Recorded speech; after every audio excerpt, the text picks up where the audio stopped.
Guys আমি নাফিস আমি তো আজকে সকালে রানিংয়ে বের হয়েছিলাম, বাট আপনাদের সাথে শেয়ার করতে পারিনি কারণ আমার ফোনে চার্জ ছিল না। তো মেন টপিক আসি গাইস।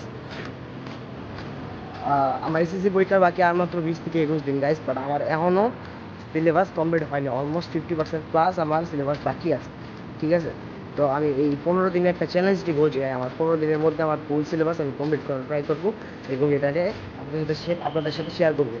তো চলে গেছে, এখন বাসায় যাওয়া যাক, যে আগে ডেস্ক রেডি করা যাক, পর টেবিল রেডি করা যাক, বিকজ ভাই অনেক বড় একটা চ্যালেঞ্জ দিলাম, তো প্রায় 10-12 ঘন্টার মধ্যে স্টাডি করা লাগতে পারে, ঠিক আছে? এটা একটা ব্যাপার, বিকজ আমি দিনে 2 থেকে 3 ঘন্টা ঠিক মতো পড়ি, ঠিক আছে?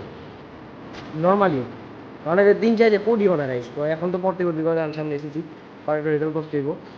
সো বাসা যাওয়া যাক এবং ডেস্ক রেডি করা যাক, চলেন। গাইস আমার ছাদের উপরে আমার একটা রুম আছে বুঝছেন না, তো আমি চিন্তা করতেছি এই রুমটারে টেবিল সেট করে এইখানে পড়া যায়, ঠিক আছে? তো এরকম একদম সাইলেন্সে পড়া দেবো। সে একটা সব কিছু সরাই হয়েছে রে, এর জন্য একটা জিম বানাবো বুঝছেন। আর জিমটা তো রিগ্রোথ করছিলাম, সমস্যা নাই, আবার জিমে হ্যান্ডেল করবো, বাট এসেছি পরে আপাতত লেখাপড়া ফোকাস যেটা সেটা হইলেই লাইফ একটা লেসন্স পার করতে পারবো, চ্যাপ্টার পার করতে পারবো।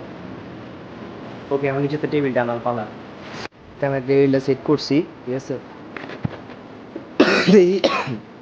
নিচে আমার RGB গুলি আছে, ওইগুলি লাগাইতে পারি অবশ্য, ঠিক আছে? RGB গুলি আছে, অবশ্য পড়া খালি পড়বই তো, RGB কিছু নাই, তো সামনে একটু লাইটিং হলেই চলবে, সমস্যা নাই। তো গাইস টেবিল সেট করার পর দেন আমরা একটু ই কমার্স বিজনেস ক্লাস আসছিল, ওটা একটু করতেছিলাম, দেখতেছিলাম। ক্লাসটা অলমোস্ট 2 ঘন্টার একটা ক্লাস আছে, ক্লাসটা কমপ্লিট করলাম।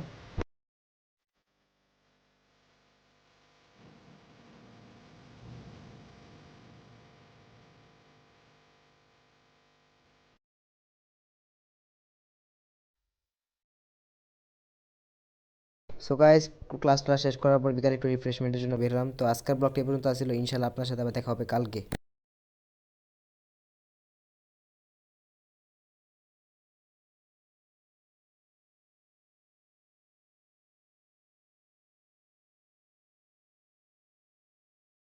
দেন গাইজ ক্লাসটা শেষে বিকালে একটু বাইরে হলাম একটু রিফ্রেশমেন্টের জন্য।